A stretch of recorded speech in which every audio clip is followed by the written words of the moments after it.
Boa noite, caros ouvintes. Estamos começando nesta quarta-feira, 22 de outubro de 2025, em nome do Pai, do Filho e do Espírito Santo, o programa Kairos Tempo de Graça, de número 950. Eu sou Paulo Miziara e ficaremos juntos até as 9h30 da noite, nos 1.600 kHz AM da Rádio 9 de Julho, nos trabalhos técnicos, o meu grande amigo Rony, Michel Silva.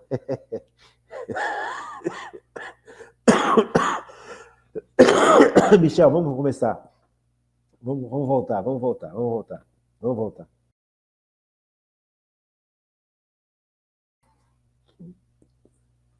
Boa noite, caros ouvintes. Estamos começando nesta quarta-feira, 22 de outubro de 2025, em nome do Pai, do Filho e do Espírito Santo, o programa Kairos Tempo de Graça, de número 950. Eu sou Paulo Miziara e ficaremos juntos até as 9h30 da noite, nos 1.600 kHz AM da Rádio 9 de Julho. Nos trabalhos técnicos, o meu grande amigo Michel Silva, grande Michel Silva, olha ele aí. Isso aí, estamos começando, graças a Deus. Quero agradecer demais a Paróquia Nossa Senhora do Brasil e quero agradecer a todos vocês que me mandam mensagem, né? Deixa eu achar aqui as mensagens, ó. Mensagens do dia 10, por exemplo, ó. Marcos do dia 10 desse mês. Diz assim, Iricene, boa noite para todos, obrigado. Lindomar, deixa eu ver se está certo aqui. Lindomarco, Paulo, estou te assistindo de Goiânia. Selma Caires Neves está dizendo boa noite, doutor Paulo, passando para marcar presença. Rana Ranagusco, boa noite, doutor Paulo. O Pai cuida de nós sempre, Deus abençoe a todos.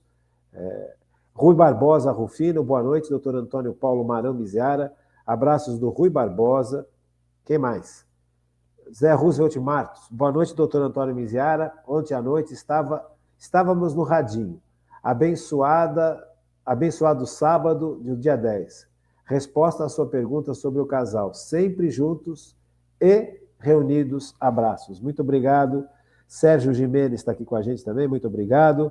Marlene dos Reis, boa noite e gratidão sempre. Então, esse povo que manda as suas mensagens, né? Tem tanta gente aqui que está mandando. Deixa eu falar alguma coisa aqui também. Então as pessoas ficam tristes comigo, né? Selma Caires Neves, boa noite, doutor Paulo, ouvindo o nosso Kairos, no sertão da Bahia, na roça, olha só. Rana Ranagusco, boa noite, doutor Paulo, aprendendo muito com as aulas, ouvindo pelo rádio, nós gostamos das músicas que tocam. Deus proteja e abençoe a todos nós, muito obrigado. Iricene, boa noite para todos, obrigado, doutor Paulo, eu que agradeço. Quem mais? Zé Roosevelt Martos, boa noite, doutor Antônio Miziara, paz e bem. Magda Gonçalves junto com a gente, obrigado. Angelina Lima, boa noite, doutor Paulo, uma semana abençoada com muitas graças de Deus para todos nós. Gente, agradeço, são muitas mensagens que chegam. Se você quiser gravar uma mensagem com a sua voz, grave pelo zap da rádio, 3932-1600, 3932-1600, ou então faça como você está fazendo. Mande as mensagens pelo YouTube, pelo Facebook, porque o programa também vai pelo YouTube e pelo Facebook, tá bom? Quero agradecer a equipe técnica toda da rádio e vamos voltar ao nosso estudo. Estamos estudando agora a ação do Espírito Santo na igreja. O Espírito Santo vai formando o corpo místico que é a igreja. Nós somos enxertados em Cristo no nosso batismo. E formamos com Cristo, que é a cabeça da igreja, um corpo.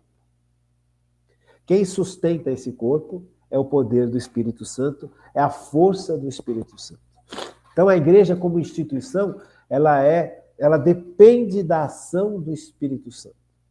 Ela mantém a sua santidade como instituição perfeita no Espírito Santo. Então, a igreja ela é santa.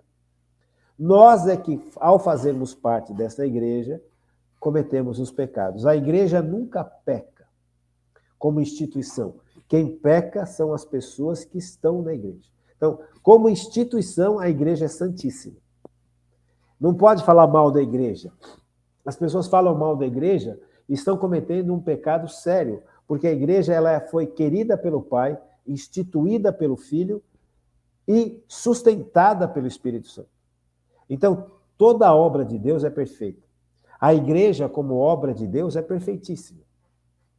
Então, a gente nunca deve falar mal da igreja. A gente deve falar das coisas que não estão acontecendo de forma adequada dentro da igreja.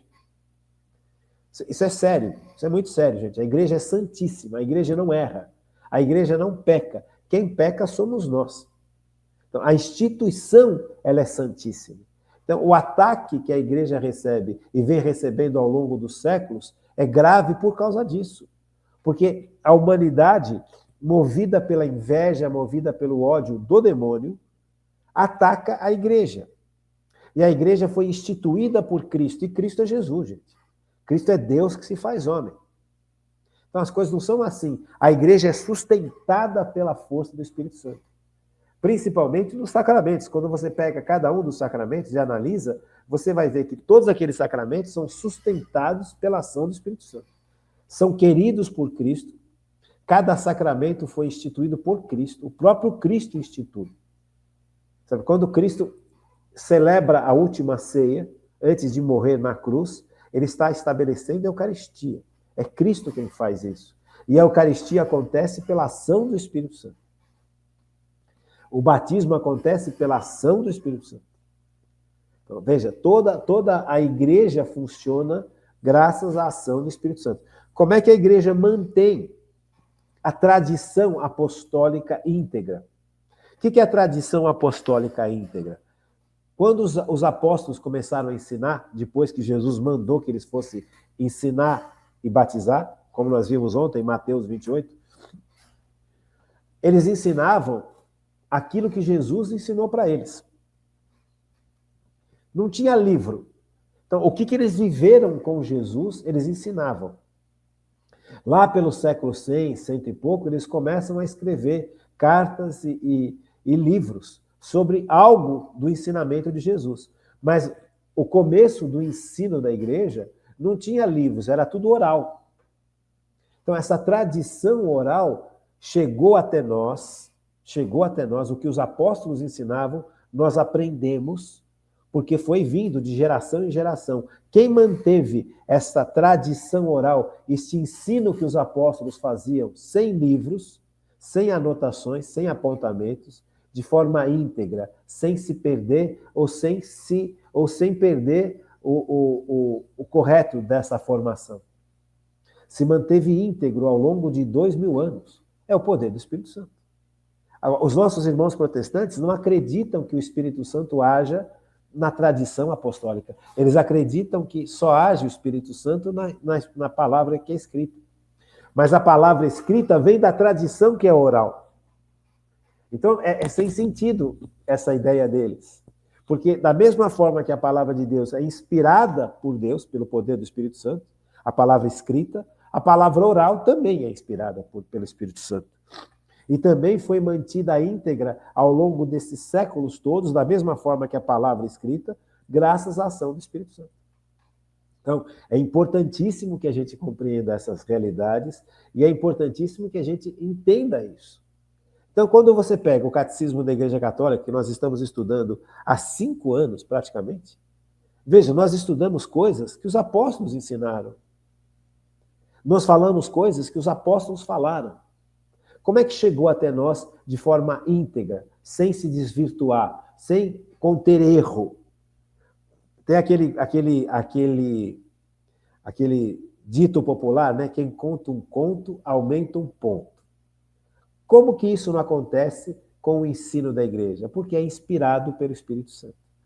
Veja, então manter aquilo que os apóstolos ensinaram de forma íntegra, sem acrescentar nada e sem tirar nada, é só pelo poder do Espírito Santo.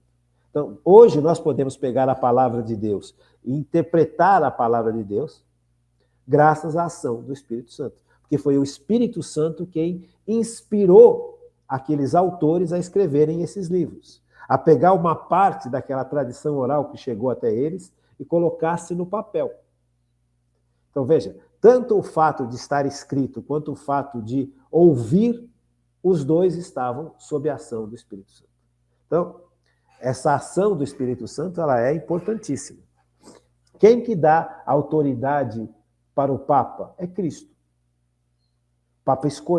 O Papa foi escolhido por Cristo. Pedro, tu és pedra, e sobre ti edificarei a minha igreja. Então, esta autoridade que Cristo dá ao Papa sobre os demais apóstolos, sobre os demais cardeais e bispos, né, vem de Cristo. E como que ela é sustentada? No poder do Espírito Santo. Então, o Papa, quando ele fala ad cátedra, ou seja, quando ele se fala, ele senta e define algo em matéria de moral, em matéria de religião, ele tem a assistência do Espírito Santo. Então, o Papa não vai errar. Quando ele fala de moral, quando ele fala de teologia, quando ele esclarece alguma coisa que tem dúvida no mundo da teologia, ele faz sob a ação específica do Espírito Santo. Então, a ação do Espírito Santo é maravilhosa na igreja. É o que mantém a igreja íntegra, é o que mantém a igreja em pé. Porque todos nós somos pecadores, né? Todos nós somos pecadores. Então, veja, a igreja é formada por um corpo místico. E somos nós esse corpo místico. Então, as características do povo de Deus, diz o número 782 do Catecismo da Igreja Católica. Essa aula é muito bonita. Eu espero que você participe bastante dessa aula, que você escute bem isso aqui, porque nós perdemos muito essa noção, né? As instituições hoje, de um modo geral, estão muito desacreditadas. Estão muito desacreditadas. Você pega qualquer instituição hoje, está desacreditada. Só que a igreja, como uma instituição, ela é íntegra, ela é perfeita. E a gente esquece disso. A igreja não é, por exemplo, igual ao exército, que é uma instituição. O exército é uma instituição humana, a igreja não. A igreja é uma instituição divina. Foi Deus quem definiu que queria reunir a sua família numa igreja. Quem realizou esta realidade que Deus queria foi Cristo. E esta realidade subsiste pelo poder do Espírito Santo. Então, a instituição igreja é perfeita. A gente não pode comparar a igreja com uma instituição de saúde, com uma instituição militar, com uma instituição filosófica, não. São coisas diferentes. Então, quem mantém a integridade da igreja é o poder do Espírito Santo. Então, o que um padre falou, o que um papa falou há 2000 anos atrás, tem o mesmo valor do que um papa fala hoje. Por quê? Este papa, quando ele pronuncia algo et cátedra, ou seja, de forma definitiva. Olha, o Papa vai definir uma determinada situação que tem dúvida na igreja. Então, o Papa, quando ele fala dessa forma, ele fala com o poder do Espírito Santo, ele não erra. Agora, se o Papa está num avião, perguntam para o Papa, o que o senhor acha do futebol? Aí ele não está agindo sobre o poder do Espírito Santo, ele está agindo sobre a ação normal do ser humano, que pode ter a ação do Espírito Santo ou não. Mas quando o Papa fala de uma forma claríssima, definitiva, que ele parou para estudar, que ele parou para rezar, que ele parou para tirar dúvida sobre um determinado tema de moral ou de religião, ele fala com o poder do Espírito Santo. Entendeu? Então isso é importantíssimo. Então, veja, não é porque o Papa fala, tudo que o Papa fala, ele está certo? Não. Mas quando ele fala em matéria de moral e em matéria de religião, do alto da sua autoridade, para definir rumos, aí ele tem a assistência plena do Espírito Santo. Deu para compreender? Então, isso é importante. Por isso que a igreja ela não é instituição como outras qualquer. Ela é a grande instituição, ela foi instituída por Deus. Então diz assim, características do povo de Deus, porque a igreja vai formar o povo de Deus. Nós somos o povo de Deus. O batizado é o povo de Deus. Sabe? Aquele que se deixou batizar é aquele que foi enxertado em Cristo. Você percebe? Aquele que recebeu de Deus a ação do Espírito Santo interiormente. Agora, a partir do meu batismo, eu posso ter o Espírito Santo agindo dentro de mim. Percebe? Então, veja. O povo de Deus tem características que distinguem nitidamente de todos os agrupamentos religiosos, étnicos, políticos ou culturais da história. Primeiro ponto. Ele é o povo de Deus. Deus não pertence como propriedade a nenhum povo. Ele, porém, adquiriu para si um povo dentre os outros, que outrora não era um povo. A gente escolhida, um sacerdócio régio, uma nação santa. 1 de Pedro 2,9. Então, Deus, o que é Deus escolher um povo? É a igreja evangelizando e as pessoas aceitando Cristo. Quando você aceita Cristo, você foi escolhido por Deus. Então, qualquer pessoa pode aceitar Cristo. Pode ser de qualquer raça, de qualquer cor, de qualquer situação econômica, qualquer pessoa na face da terra. Então, o povo de Deus, antigamente o povo de Israel era um povo de uma raça só, os judeus. Quando Deus instituiu um povo para si, ele instituiu o povo de Israel. Um povo, uma raça, um sangue. O sangue do povo de Israel. Das 12 tribos de Israel. Então, o único povo do Antigo Testamento que era povo de Deus era um povo que pertencia a uma determinada raça. Mas em Cristo, o povo de Deus passa a ser qualquer um que seja batizado por Cristo na igreja. Então, eu posso ser japonês, russo, finlandês, posso ser libanês, posso ser italiano, posso ser brasileiro, posso ser chinês, posso ser indiano, posso ser o que for. A partir de qualquer povo, a partir do momento que eu aceitei Cristo, eu faço parte do povo de Deus. Então já não é mais um povo que é unido pela raça e pelo sangue. É um povo que é unido pelo sacrifício de Cristo. Veja, e quem que promove isso? O poder do Espírito Santo. É o Espírito Santo quem permite que eu possa ser enxertado em Cristo. Bonito, não é?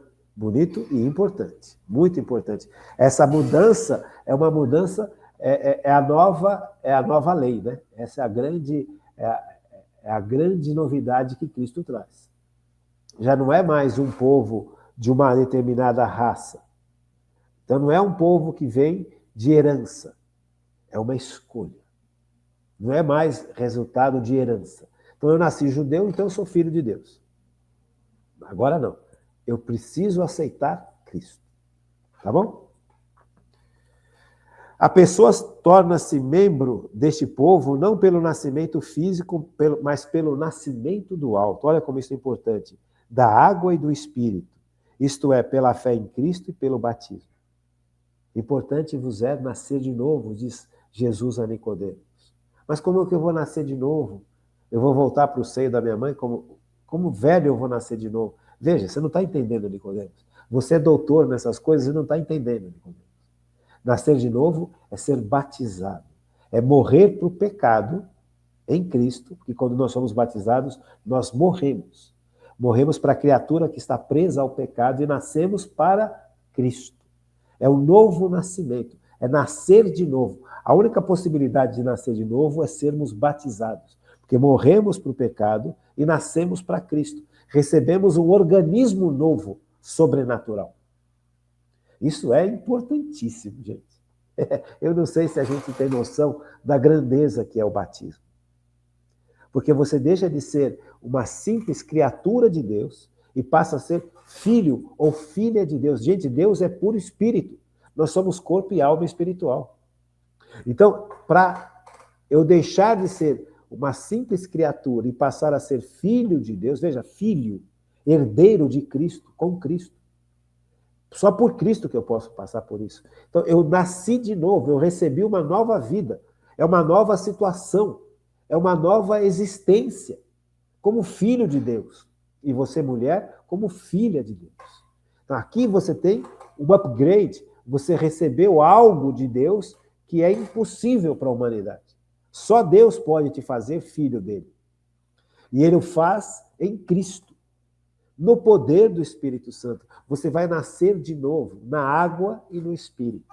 É o Espírito Santo quem te dá esta possibilidade, é Cristo quem te dá essa possibilidade, e essa transformação acontece a partir da ação do Espírito Santo. Então, sem o Espírito Santo, nós nunca seríamos filhos ou filhas de Deus. Então, Jesus realiza a obra de salvação, mas é o Espírito Santo que me permite renascer em Cristo. Ser uma nova criatura, nascer de novo. Deu para entender? Então, isso é seríssimo e muita gente não se dá conta. Então, as pessoas falam, eu não preciso de igreja. Pô, meu Deus do céu. O que você mais precisa no mundo é de igreja.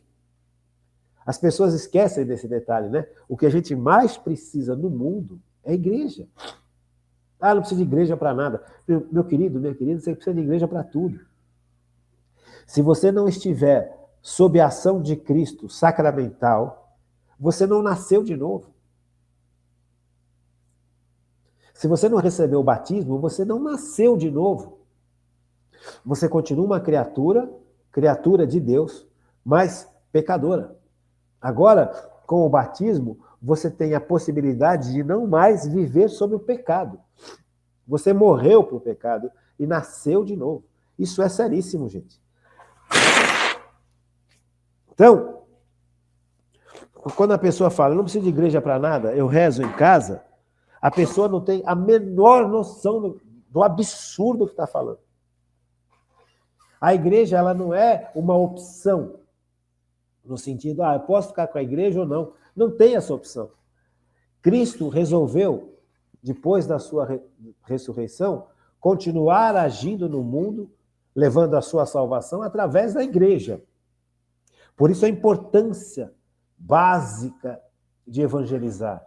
A grande missão da igreja é salvação das almas, como nós vimos na aula passada. Então, veja, e formar este povo evangelizado, este povo que foi salvo, e este povo que é massa de fermento para o mundo. É este povo de Deus quem vai transformar o mundo. Não é? É o povo de Deus quem vai refazer, porque ele já está refeito em Cristo, refazer aquilo que precisa ser refeito no mundo. Até o momento em que Jesus voltar na glória e definitivamente estabelecer o reino de Deus nessa terra. Jesus, na sua primeira vinda, trouxe o reino de Deus. Mas o reino de Deus não está estabelecido definitivamente. O reino de Deus é Cristo. Não somos nós que estabelecemos o reino de Deus nessa terra. É Cristo quem estabelece o reino de Deus no nosso coração. Quanto mais nos abrirmos a Cristo e quanto mais levarmos Cristo a tocar vários corações, o reino de Deus vai se espalhando. O reino de Deus é a igreja. É o reino de Deus. É onde o povo de Deus tem o seu rei. O reino de Deus. Veja, então, não é uma obra humana o crescimento do reino de Deus. É uma obra divina. Deus quer que a gente participe dessa obra. De que forma? Abrindo o coração para que Cristo reine e ajudando os nossos irmãos e irmãs a abrirem o coração deles para que Cristo possa reinar no coração. Quem estabelece o reino é Jesus, não somos nós. Agora, veja, quando Jesus voltar na glória, porque ele veio a primeira vez para nos salvar do pecado e para destruir a obra do pecado, para destruir a morte e a doença e a injustiça, isso é um processo que está acontecendo ao longo dos séculos, essa transformação. E quando Jesus voltar, porque ele vai voltar mais uma vez na sua glória, e aí sim ele vai estabelecer aqui nessa terra, definitivamente, o reino de Deus. Então, o que significa o reino de Deus? O mundo vai obedecer a Deus plenamente. As pessoas vão obedecer a Deus plenamente. Porque não vai ter mais nada que atrapalhe esta ação do Espírito Santo que nos refaz a tal ponto de obedecermos ao Pai da mesma forma como que Cristo obedece. E aqui ele estabelece o reino dele nessa terra. Importante, né, gente? Muito importante. Por isso, a ação do Espírito Santo através e na igreja é essencial. Sim ou não? Acho que está dando para entender, né? Este povo tem por chefe, cabeça, Jesus Cristo. Messias, a palavra Messias significa ungido. Ungido é cheio do Espírito Santo. Então, Jesus é cheio do Espírito Santo. Jesus, como Deus, tem a plenitude do Espírito Santo e Jesus, como homem, é movido pelo Espírito Santo. Ele foi ungido pelo Espírito Santo.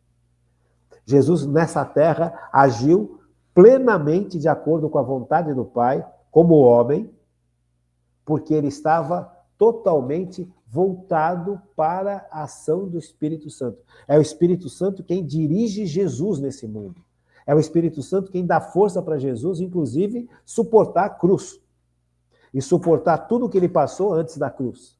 Porque o Espírito Santo foi quem estabeleceu no seio da Virgem Maria a presença de Cristo. Então, Cristo nasce como homem graças à ação do Espírito Santo. Cristo age como Salvador neste mundo graças à ação do Espírito Santo. Então, ele pregava, ensinava, curava, fazia milagres pelo poder do Espírito Santo. Então, ele é ungido, o Messias. Ele é cheio do Espírito Santo. Os reis no Antigo Testamento eram ungidos. O profeta vinha e jogava um óleo na cabeça do rei. Estava ungindo o rei. Aquele óleo significava que aquele rei tinha a ação do Espírito Santo agindo de fora para dentro. Porque a missão que ele tinha era de governar o povo em favor de Deus. Não era governar o povo em favor dele, ou dos interesses dele, ou da turma dele, ou do grupo dele, ou da ideologia dele. Então, os reis no Antigo Testamento, os reis judeus, eram ungidos. Eles recebiam a unção do óleo. O óleo significa o Espírito Santo, a ação do Espírito Santo. Só que é uma ação externa. Porque aquele homem tinha uma missão. Qual missão? Guardar o povo para Deus. Manter o povo na integridade do caminho que Deus queria que aquele povo se mantivesse. Então, a função do rei não era só governar. A função do rei era manter o povo no caminho de Deus. Por isso era ungido. Então, o Messias, o Salvador, o Messias é aquele, a palavra Messias significa ungido. Então, Jesus foi ungido. Não houve ninguém mais ungido que Jesus, mais cheio do Espírito Santo. Quando você vai... As donas de casa têm facilidade de perceber isso, né? O que é estar algo ungido, untado. Você vai fazer um bolo de chocolate, o que você faz? Você pega a forma, unta a forma com margarina, ou com manteiga, ou com óleo, para a massa do chocolate não grudar na forma. Então, quando você põe no forno e depois de um tempo está prontinho, você corta e vai tirando os pedacinhos e vai comendo. Se a forma foi bem untada, bem molhada com óleo, ou com margarina, ou com manteiga, o bolo cresce adequado, por causa do fermento e tudo mais, e sem estar grudado na parte de baixo da forma. Então, ungir é isso, é encher de óleo, é encher do poder do Espírito Santo. Então, não teve ninguém mais poderoso que Jesus nesse mundo, porque ele era e é absolutamente ungido, absolutamente guiado pelo Espírito Santo. Jesus compreende de forma perfeita a ação da sua missão, que é a salvação. Jesus sempre compreendeu, desde criança, a ação da sua missão? Não, ele foi compreendendo com o tempo. Não é um teatrinho. Não é uma coisa que acontece, não, vou representar um papel. Não é isso. Então, Jesus ele foi descobrindo como homem também a sua missão. Como Deus, ele sabia. Como homem, ele foi compreendendo melhor a sua missão. A ação do Espírito Santo. Essa compreensão de Jesus também é a ação do Espírito Santo. Veja como o Espírito Santo é importantíssimo nas nossas vidas, na vida de Cristo, na vida da Virgem Maria e na vida da Igreja. Veja, a Virgem Maria também só ficou em pé diante de Cristo na cruz, oferecendo com Deus Pai o Filho dela, que é o Filho de Deus, para a humanidade, pelo poder do Espírito Santo. Sem a força do Espírito Santo, a Virgem Maria não seria nem virgem e nem ter a força que ela teve para viver os sofrimentos que ela viveu enquanto mãe de Cristo. Porque não foi uma facilidade ser a mãe de Cristo. Não foi uma bonança. Ela não foi servida por vários empregados, vários mordomos, não. Ela viveu uma vida extremamente humilde, uma vida onde ela teve que enfrentar grandes injustiças, grandes ataques, e teve que defender o filho dela da morte, das trevas, do demônio e tudo mais, junto com São José. Então, a ação do Espírito Santo ela é imprescindível, tanto na vida da Sagrada Família, quanto na vida da Igreja. Então, São José, por exemplo, ele é o protetor da Igreja, porque ele protegeu Jesus. Então, quem que é o protetor, santo protetor da Igreja? São José. Por quê? Porque São José foi escolhido e ajustado pelo Espírito Santo para fazer o papel de pai de Jesus, pai humano de Jesus, pai adotivo de Jesus. Veja, então, São José não só cuidou do filho, como cuidou da Virgem Maria. A Virgem Maria continuou virgem até o último instante da vida dela. O amor que José tinha pela Virgem Maria era um amor totalmente dominado pelo Espírito Santo. E aí você vai percebendo a importância da ação do Espírito Santo em todos os níveis, né, da existência da gente. Então diz assim, este povo tem por chefe cabeça Jesus Cristo, ungido, Messias, porque da mesma unção, o Espírito Santo, ele flui da cabeça para o corpo, isto é, o povo messiânico. Então veja, se eu tenho o Espírito Santo é porque Jesus está derramando o Espírito Santo sobre mim. Porque eu fui enxertado em Cristo no meu batismo. Eu passo a fazer parte do corpo de Cristo. O corpo de Cristo tem uma cabeça, que é Jesus. E os membros somos todos nós. E esses membros todos, junto com a cabeça, são sustentados pelo poder do Espírito Santo. Entendeu? Então, graças a Cristo, o Espírito Santo vai sendo derramado da cabeça, que é Cristo, para todos os membros. Os membros da igreja estão neste mundo, no purgatório e no céu. Certo? E aí a gente vai recordando um monte de coisa que a gente já estudou, e quanto é importante a gente recordar, estudar, relembrar, porque a gente esquece, a gente passa a viver na igreja e perde noção da ação sobrenatural que acontece dentro da igreja. Porque não é só sobrenatural a Eucaristia ou os sacramentos. Todo o resto é sobrenatural. Tudo é dádiva de Deus. É a ação do Espírito Santo, ou seja, a ação de Deus em nosso favor. Então, quando você participa do corpo místico de Cristo, nós não teríamos o direito de ter isso. Deus nos deu esse direito. Deus nos deu capacidade de participar da vida dele. Humanamente, nós nunca teríamos como participar da vida de Deus. Nunca. Porque somos humanos. Deus é Deus, gente. Somos criaturas. E participar da vida de Deus é a essência da igreja. Isso é possível graças aos méritos de Cristo e à ação do Espírito Santo. É o Espírito Santo quem vai unindo este corpo, que somos todos nós. Veja, quantos problemas tem de união na igreja. Você pega, por exemplo, vamos falar dos nossos irmãos protestantes que se afastaram da igreja. A partir de Lutero, dividiram a igreja. Só que eles continuaram se dividindo. Os protestantes estão se dividindo cada vez mais. Por quê? Porque perdeu justamente a ação do Espírito Santo que agregava ao corpo. Nós não podemos nos afastar da igreja, como Lutero fez. Gente, São Francisco de Assis, no tempo dele, ele viu um monte de gente fazendo coisas erradas dentro da igreja. Mas ele tinha plena consciência da santidade da igreja. Então ele nunca atacaria a igreja, muito pelo contrário. Ele fez uma obra de reintegrar as pessoas que estavam afastadas e agindo dentro da igreja.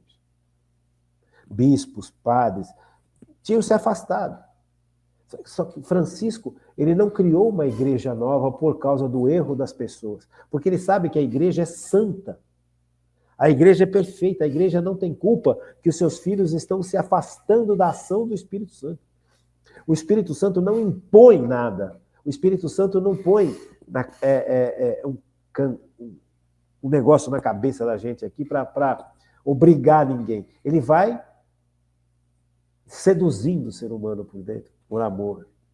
Ele vai apresentando ao nosso coração e à nossa alma o amor que Cristo tem por nós, o amor que o Pai tem por nós, a paciência, a misericórdia, o carinho, a paternidade, a providência. E o ser humano vai se deixando envolver e vai aceitando a ação do Espírito Santo. É necessário a liberdade. Quando o ser humano livremente escolhe não deixar o Espírito Santo agir, ele se afasta da comunhão. O ser humano se afasta da comunhão. Então Lutero, ao ver um monte de coisa, porque Lutero também não estava feliz consigo, não foi só porque ele viu um monte de coisa errada, pessoas fazendo coisas erradas. Ele também não estava feliz com a realidade dele. Lutero não se aceitava, Lutero se cobrava demais, se achava indigno demais. Lutero era uma pessoa desajustada, gente. Completamente desajustada. Lutero nunca poderia ter sido sagrado sacerdote. Nunca. Ele não estava preparado para aquilo. E aqui não cabe a mim julgar ninguém. Mas veja, o que Lutero fez? Ele dividiu a igreja. Ele quis modificar a igreja, modificar aquilo que Cristo criou. Cristo, ao criar a igreja, ao estabelecer a igreja, ele estabelece a igreja como a igreja é. É uma instituição hierárquica, tem o Papa, tem os bispos, tem os padres, e Lutero foi contra tudo isso. Na cabeça de Lutero, isso não cabia. Então, Lutero se achava maior que Cristo. Veja o orgulho, a soberba. Então, Lutero, ao invés de ajudar as pessoas que estavam afastadas da ação do Espírito Santo, sejam elas sacerdotes, religiosas ou religiosos ou leigos, ele decidiu, na sua loucura insana, modificar a instituição que Cristo estabeleceu, no poder do Espírito Santo. Veja, isso é tão sério que nós temos mais de 16 mil denominações cristãs no mundo hoje. Fora a Igreja Católica e fora os luteranos. Por quê? Por causa de Lutero. Veja, essa unidade, este corpo, ele tem que ser unido a Cristo e unido consigo mesmo. Se o dedinho do meu pé fala, eu não quero pisar mais, o que acontece com o resto do corpo? Vai sofrer. Se eu machuco a minha mão, o meu corpo inteiro sofre. Eu estou com uma gripe fortíssima já há alguns dias. Sabe, eu não consigo fazer nada. Tive que cancelar os meus pacientes, fiquei de cama ontem, anteontem. Sabe? Uma gripe, um vírus que veio tomou conta do meu organismo. Então, o organismo inteiro padece. Um problema no olho, machuquei o olho. Estou fazendo um tratamento, abaixei um pouco o óculos, voou um pedacinho de alguma coisa nos meus olhos. Machuquei meus olhos, não posso trabalhar. O corpo ele tem que ter uma integridade. E quem dá essa integridade ao corpo, quem dá essa união ao corpo com Cristo é o Espírito Santo. Sabe, se você não deixa o Espírito Santo agir, você vai separando o corpo e se separando do corpo. Deu para entender, né? Então, Lutero, o grande mal que Lutero fez, ele dividiu a cristandade entre tantos outros males. Francisco de Assis, ele percebeu que tinha um monte de gente que estava desajustada. E ele não criou uma igreja nova. Ele arregaçou as mangas no poder do Espírito Santo, sob o mando de Cristo, e foi lá e ajudou as pessoas que estavam dentro da igreja a voltarem a ser aquilo que o Espírito Santo queria que elas fossem. O Espírito Santo não impõe. O Espírito Santo vai construindo. E a gente tem liberdade de dizer sim ou não. Então, veja, muito importante. Essas aulas aqui são muito importantes, viu, gente? Eu sei que são aulas mais, assim, difíceis, né? Mas a gente tem que estudar isso, porque senão a gente perde toda a noção de quando nós estivermos estudando a história da igreja, a gravidade das heresias e dos ataques que aconteciam dentro da igreja. Por causa disso, porque nós formamos um corpo cuja cabeça é Cristo. O corpo místico não pode estar dividido. O diabolos é aquele que divide. A tradução da palavra diabolos é o divisor. Então, o diabolos quer dividir o corpo. Ele conquistou com Lutero, com Calvino e com todos os protestantes. A condição deste povo é dignidade de liberdade dos filhos de Deus. No coração deles, como um templo, reside o Espírito Santo. Então, dentro de nós, o Espírito Santo vem fazer morada. Eu sou templo de Deus, você é templo de Deus. Ai de quem quiser destruir o templo de Deus, porque o Espírito Santo habita em nós. Então, esse contexto aqui, ó, ele é seríssimo. Sabe? Eu sou templo do Espírito Santo. Templo do Espírito Santo. E o que significa ser templo do Espírito Santo? O Espírito Santo habita em mim. Veja, quando você entra numa igreja e você está diante do sacrário, e a luzinha vermelha está acesa, significa que Jesus está naquele sacrário na forma de Eucaristia. A primeira coisa que a gente faz é ajoelhar diante de Cristo, porque Cristo, na Eucaristia, está presente de corpo, sangue, alma e divindade. Nós, como católicos, movidos pela ação do Espírito Santo na nossa inteligência, e nos dando fé e nos dando ciência, percebemos que existe Jesus em corpo, sangue, alma e divindade na Eucaristia. Nós acreditamos nisso. Então a gente tem um respeito tremendo pela igreja, porque Jesus está presente na igreja. E a gente perdeu o respeito pelo corpo da gente, porque a gente esquece que nós somos templos do Espírito Santo. Terrível, né? Então, essa é uma das realidades que nós precisávamos de novo conquistar, sabe, gente? Deixa eu marcar aqui, peraí, sou templo do Espírito Santo. Templo do Espírito Santo. Bíblia. Então, onde é que está na Bíblia que nós somos templo do Espírito Santo? 1 de Coríntios 6, 19 e 20. Vamos pegar aqui, 1 de Coríntios 6, 19 e 20. Romanos, depois vem Coríntios. 6, 19 e 20. Veja aqui, ó.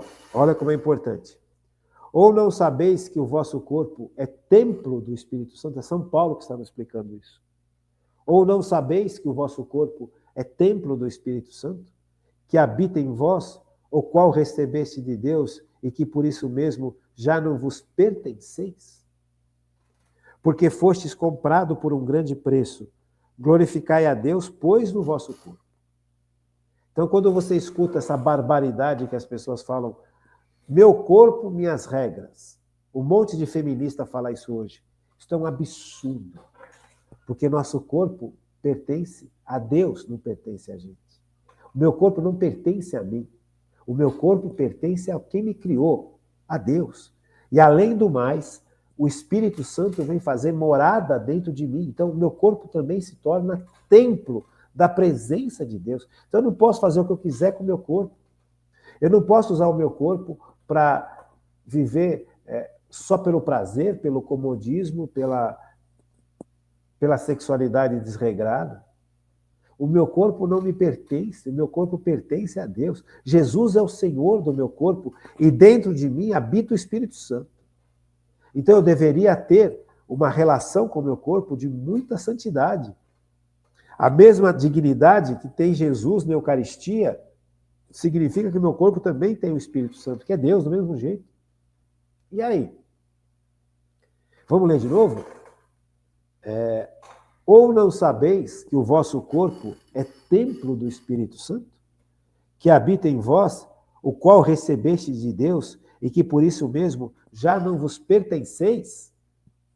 Porque fostes comprado por um grande preço. Glorificai, pois, a Deus no vosso corpo. Então, essa devassidão que nos é proposto todos os dias, através das mídias, através da televisão, através do cinema, vai brutalmente contra a santidade da presença do Espírito Santo dentro de mim. E outra, o meu corpo foi comprado por Cristo. E o meu corpo pertence ao corpo místico de Cristo. Gente, o que nós estamos fazendo hoje é absurdo. A forma como o homem e a mulher estão vivendo hoje, essa depravação, ela destrói o ser humano. Por quê? Porque o ser humano não foi feito para isso. E outra, dentro de mim habita o Espírito Santo. Gente, isso é seríssimo. Vamos continuar no segundo bloco? Vamos lá, vamos continuar no nosso estudo aqui sobre o corpo, as características do povo de Deus. Então, nós só somos povo de Deus porque o Espírito Santo nos faz povo de Deus. Sua lei é o mandamento novo de amar como Cristo mesmo nos amou. E eis a lei nova do Espírito Santo. O que significa isso? Nós que estamos na igreja não podemos mais viver de acordo com as paixões. Primeiro porque não é o caminho correto. Os mandamentos nos falam exatamente o oposto. Viver para Deus, amar a Deus sobre todas as coisas para servir ao próximo. Eu vou servir ao próximo na medida em que eu amo a Deus. Se eu não amar a Deus, eu não vou servir ao próximo, eu vou me servir do próximo. Eu posso até começar um processo de ajuda ao próximo, mas no fundo se eu não amar a Deus sobre todas as coisas, se eu não deixar que o Espírito Santo em mim dirija os meus sentimentos, os meus desejos, me dê a direção correta, eu me perco completamente. Veja, então, você viver de acordo com Deus é viver de acordo com o que o Espírito Santo te inspira. E como que o Espírito Santo me inspira? Através dos 10 mandamentos. Então, se eu vivo para Deus, eu tenho que viver os 10 mandamentos, porque é a inspiração do Espírito Santo. Veja, o que fala aqui, ó, sua lei é um mandamento novo de amar como Cristo mesmo nos amou. A lei são os 10 mandamentos. Então, como é que eu vou viver para Cristo? Vivendo os 10 mandamentos. Se eu estou contra qualquer um dos mandamentos, eu estou contra Cristo, porque Cristo quem ensinou todos os mandamentos. Cristo aprimorou todos os mandamentos. Quem nos dá os mandamentos é Deus, gente. O capítulo 5 e 6 do Evangelho de São Mateus é Jesus aprimorando os mandamentos que o povo de Israel aprendeu lá atrás. O Sermão da Montanha. Então Jesus ele não veio para tirar os mandamentos. Ele não veio para acabar com os mandamentos. Ele veio para aprimorar os mandamentos. Você fala, Jesus fala, até dá o exemplo, né? Eu vos falo, não mateis. Mas se você fala mal de alguém, você já está matando. Quer dizer, então já não é mais só um ato físico de tirar a vida. São atos que ofendem a vida, também é matar. Se eu levanto um falso testemunho contra uma pessoa, eu estou destruindo essa pessoa. Se eu não perdoo essa pessoa no meu coração, eu estou matando essa pessoa. Veja, então Jesus ele vem aprimorar os mandamentos. E nós somos chamados a viver na lei. A lei, o que é isso? É você colocar em prática os mandamentos com a força do Espírito Santo. Humanamente, nós não conseguimos pôr em prática tudo o tempo inteiro. Precisamos da força do Espírito Santo. E o Espírito Santo está dentro de nós justamente para dar essa força. Então, eu consigo viver os mandamentos. Então, eu sou chamado, como povo de Deus, a não viver de acordo com as paixões, mas viver no outro parâmetro, como Cristo viveu. Ou seja, vivendo os 10 mandamentos. Eu não aceito o 6º mandamento. Eu faço o sexo, eu faço como eu bem entendo. Não. Porque você não é dono do seu corpo. Jesus morreu por você numa cruz, Jesus comprou o seu corpo e sua alma. E dentro de você existe o Espírito Santo. Você é templo de Deus, você tem que agir de acordo com o que Deus quer que você aja. Veja, quem te ensinou os mandamentos não foram os homens, foi Deus. Então, se Deus fala que castidade é importante e eu me recuso a viver na castidade, eu estou indo contra a vontade de Deus. Eu estou indo contra a presença do Espírito Santo dentro de mim. Eu estou indo contra o templo de Deus que eu sou. Eu não fui estabelecido por Deus nesse mundo para viver fora da castidade. E o mundo vive fora da castidade. Por isso que o mundo está nessa draga. Por isso que o mundo está nesse desespero total. Por quê? O que acontece? Veja, a castidade é coisa do passado. Não, não é. A castidade está intimamente ligada à sua capacidade de doação ao próximo. Se eu vivo uma vida presa ou preso aos prazeres da sexualidade, seja elas quais forem, eu vivo uma vida fechada em mim. Eu não sou capaz de me abrir para o próximo, eu não sou capaz de pensar no sofrimento do próximo, eu não sou capaz de abrir mão de alguma coisa, porque eu só vivo buscando prazer, e o prazer vicia. E eu vou ficando cada vez mais fechado em mim mesmo, usando mal o meu corpo, usando mal aquilo que Deus me deu, desprezando a presença do Espírito Santo em mim, desprezando a ação de salvação de Jesus, desprezando os mandamentos, desprezando a igreja. É brutal, gente. É terrível. E as pessoas vivem como se isso fosse o mais natural da face da terra. Eu estou ensinando para a criança que se masturbar é certinho, é legal, é bacana, é uma forma de descoberta humana. Gente, isso é um absurdo. A pornografia hoje virou água. Qualquer coisa que você ligue na internet é pornografia. É sensualidade, é impureza, é o tempo inteiro. Para quê? Para justamente desvirtuar o ser humano, para tirar o ser humano do centro da ação do Espírito Santo. Para fazer com que o ser humano despreze o bem que Deus faz nele e através dele. Para que o ser humano despreze a presença real de Deus como templo em mim, tanto pela ação do Espírito Santo. O Espírito Santo está presente. Eu sou templo do Espírito Santo. 1 de Coríntios, acabamos de ver. Né? Presença do Espírito Santo. Sois templo do Espírito Santo. Quando você comunga Jesus na Eucaristia, Jesus está presente em você. Enquanto a hóstia não for dissolvida, digerida, Jesus está presente em você, gente. Então não é meu corpo e minhas regras, não é o meu corpo e minhas regras, não. O meu corpo pertence a Deus. E eu sou chamado a viver de acordo com a vontade de Deus, não com as minhas vontades. Porque se eu for viver de acordo com as minhas vontades, com as minhas paixões, eu vou ser um elemento de destruição, um elemento de separação, um elemento de dor para o próximo. Sério, né? É muito sério, viu, gente? A ação do Espírito Santo deveria ser muito mais estudada, muito mais. Sua missão é ser o sal da terra e luz do mundo. Ele constitui para todo o gênero humano a mais forte semente de unidade, esperança e salvação. Então, nós somos chamados a levar Cristo para o mundo. O que eu estou falando para vocês desde o comecinho do programa passado. Ser sal da terra significa ser um elemento que põe sabor na vida das pessoas. O sal, o que ele faz? Ele mantém a integridade das coisas. Por exemplo, eu coloquei a carne, hoje eu estou sozinho em casa, mas daqui a pouco chega um dos meus filhos para almoçar, que hoje ele não vai ficar o dia inteiro no cursinho, vai vir para casa almoçar. Então, eu tirei da geladeira uma porção de bifes que estavam congelados. Então, deixei esses bifes fechadinhos num plástico, para que a água não entre, dentro de uma bacia de água para descongelar bem.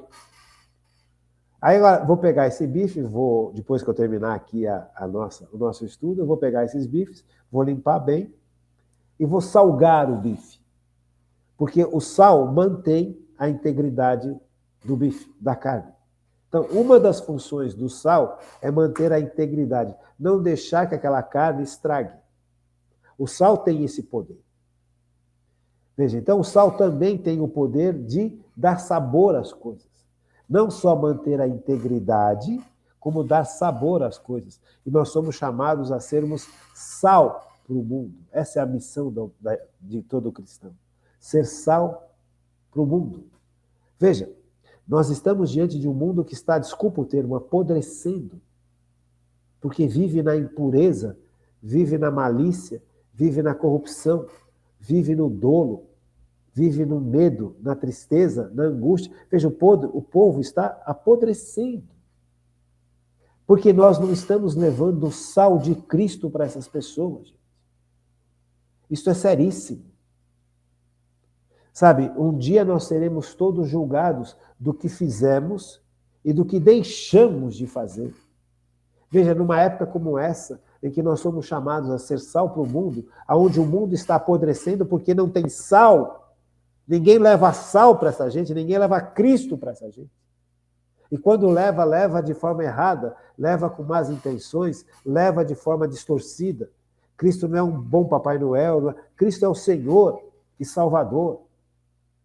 Veja, não tem nada mais importante nesse mundo do que levar Cristo para essas pessoas, para que as pessoas possam ser conservadas do efeito que o pecado traz, que é apodrecer, que é morte. O pecado gera morte, gente. Então isso é importantíssimo. Isso é a ação do Espírito Santo. Então, o Espírito Santo impele a igreja a levar Cristo para as pessoas, porque aí as pessoas se tornam sal para as pessoas. Eu tenho que ser sal para você e você tem que ser sal para os outros. Como é que pode, nesse mundo tremendo que vivemos, nos acomodarmos a essa situação brutal, porque estamos com medo. O que vai acontecer com a gente se a gente pregar Cristo? Que aconteça o que acontecer. Esse mundo é só uma passagem, gente. Nós precisamos ter coragem do Espírito Santo como igreja e levar de novo para o mundo Cristo para ser o sal da terra. Porque o sal dá gosto e o sal conserva. Quantas pessoas estão vivendo uma vida sem gosto, sem sentido, experimentam todos os prazeres e nenhum deles sacia. A pessoa hoje comeu num restaurante inglês, amanhã vai comer num restaurante francês, depois da manhã vai comer num restaurante chileno, depois vai num restaurante argentino, e nunca para. E nada está bom, e nada está satisfeito, e está sempre triste, está sempre chato, está sempre bravo. Ou bravo. Porque não tem gosto. Sabe, não adianta você se colocar a roupa mais linda do mundo se lá dentro você está destruído. Então é necessário que Cristo volte a ser o centro da nossa existência e o centro da nossa pregação. O sal da terra. Nós somos chamados a sermos sal da terra e luz para o mundo. O mundo está em trevas. E nós somos chamados a sermos luz para o mundo. Então, quando nós formos julgados lá no céu, quando nós morrermos, Jesus vai perguntar, você foi luz para o mundo? Ou você só pensou em você? Ou você só trabalhou para você? Ou você ficou fechado na sua família, nos seus amigos, na sua turma, no seu grupo, no seu partido político, na sua... E aí? Percebe? Então, veja, é seríssimo. Então, o Espírito Santo, ele move você e a mim para isso. Ele move a igreja a ser sal e luz para o mundo. Não a ser ideologia para o mundo. Não a fazer promessas vãs.